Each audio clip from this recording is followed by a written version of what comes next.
Bonjour à toutes. Maintenant que nous avons vu l'intérêt de la diffusion atmosphérique, je vous partage aujourd'hui mes conseils pour créer tout simplement cette synergie que vous pourrez utiliser chez vous. Mais avant cela, une petite page d'histoire. L'utilisation de la diffusion atmosphérique remonte à l'Antiquité. Les prêtres, les guérisseurs l'ont toujours utilisée. L'Égypte, considérée comme la civilisation la plus avancée dans l'usage des huiles essentielles, l'utilisait dans les temples où l'on faisait brûler des bâtons d'encens pour modifier les états d'âme afin d'atteindre le sacré. La marjolaine, par exemple, était consacrée à Osiris, dieu de la fertilité et du développement végétal, l'armoise à Isis, mère et protectrice des pharaons. Les Égyptiens se servaient également beaucoup de la fumigation dans les rues et dans les habitations pour les désinfecter. Nous avons vu la semaine dernière comment Hippocrate s'était servi de la diffusion pour sauver Athènes d'une grosse épidémie de peste. Au Moyen-Âge également, les parfumeurs étaient réputés échapper aux maladies grâce au pin et aux autres bois odorants qu'ils brûlaient pour éloigner le diable. Mais voyons ce qu'il en est de nos jours. De nos jours, non seulement la diffusion atmosphérique est encore utilisée, mais elle connaît un véritable regain. Que ce soit dans les locaux médicaux et paramédicaux, les spas où il fait si bon venir se ressourcer, elle est également de plus en plus dans les logements privés pour assainir l'air, le désinfecter et installer une atmosphère agréable, reposante et saine dans les parties communes comme dans les chambres. Également de plus en plus utilisée en olfactothérapie, la diffusion atmosphérique est considérée comme un outil puissant. En effet, les molécules aromatiques volatiles sont captées par des milliers de récepteurs pour être transmises au cerveau limbique qui abrite le sens de l'olfaction. Là, chaque odeur est comparée au vécu olfactif personnel. L'intérêt de ce sens olfactif réside dans le fait que c'est le seul qui ne passe pas par notre néocortex, là où se loge l'analyse, la logique, les raisonnements. Il nous donne donc directement des indications sur l'émotion. Mais de tout cela, nous reparlerons un peu plus tard. Retenez simplement que ces milliards de molécules, non seulement vont se disperser dans l'atmosphère pour venir se loger dans tous les recoins des pièces de la maison, mais elles installeront des parfums et des senteurs qui parleront à l'émotion, et en bonus, elles seront réceptionnées par 200 mètres carrés de muqueuses sensorielles et pulmonaires où viennent se régénérer nos 5 litres de sang en moins d'1 minute.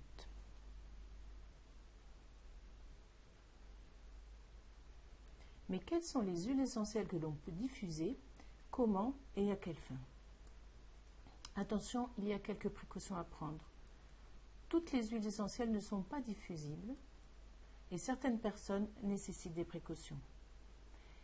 Les huiles essentielles non diffusibles sont les huiles essentielles à phénol ou acétone par exemple. Elles sont irritantes pour la muqueuse respiratoire et ne peuvent donc pas être diffusées. Ce sont entre autres les huiles essentielles de cannelle, clou de girofle, cistola-denifère, Gualtérie couché, Hélichrys italienne, Origan compact, Sarriette des montagnes. Cannelle, ciste, clou de girofle, Gualtérie, Hélichrys italienne, Origan compact, Sarriette des montagnes. Quelques précisions à prendre en fonction des personnes. Faites attention aux personnes de votre entourage qui sont asthmatiques et allergiques. Pour les personnes asthmatiques, la règle générale est de ne pas diffuser en temps de crise et même en temps normal. En effet, non seulement les molécules aromatiques diffusées dans l'atmosphère sont trop grosses pour entrer dans les poumons, si ceux-ci sont obstrués, mais même elles risquent de les boucher. On connaît cependant l'intérêt des huiles essentielles pour aider à mieux respirer. On utilisera alors la voie cutanée. Pour les personnes allergiques non asthmatiques, il est important de faire un premier test avec une diffusion courte et de prendre des dispositions en fonction de la réaction au test. Voici en revanche une liste d'huiles essentielles que vous allez pouvoir utiliser chez vous en fonction de vos besoins. Mes huiles essentielles de diffusion préférées sont celles de citron, d'eucalyptus radié ou globulus, de romarin et de pin sylvestre pour désinfecter et protéger des bactéries. Citron, eucalyptus, romarin et pin sylvestre.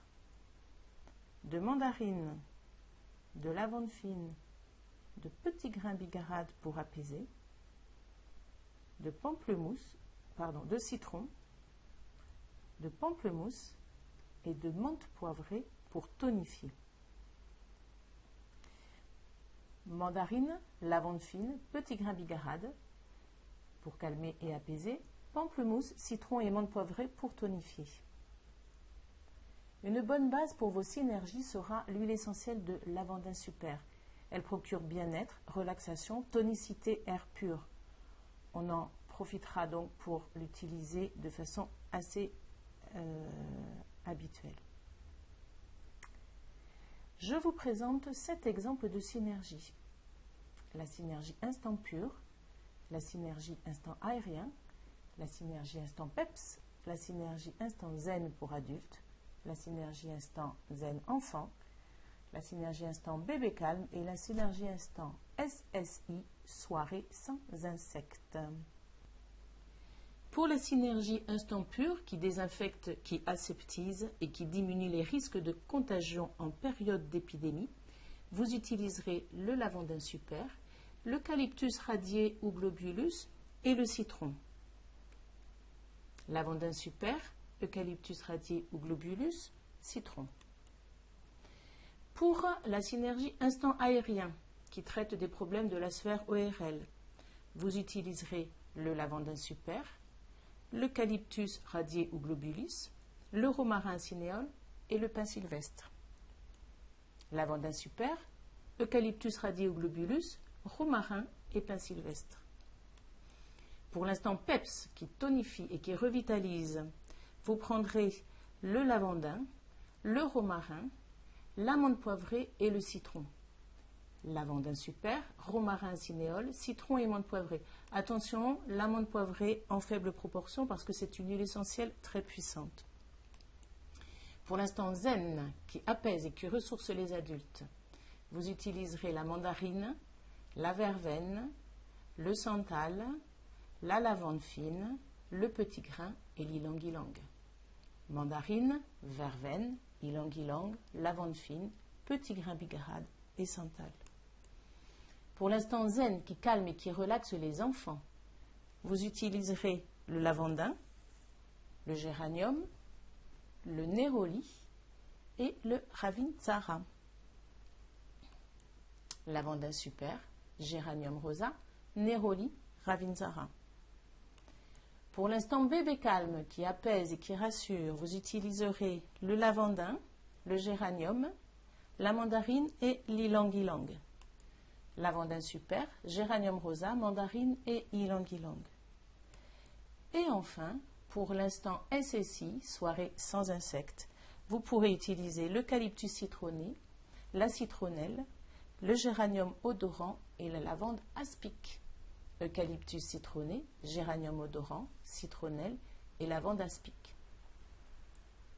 2 dernières précisions. Lorsque vous diffusez dans une chambre d'enfant, faites-le pendant 10 minutes avant que l'enfant ne rentre dans sa chambre.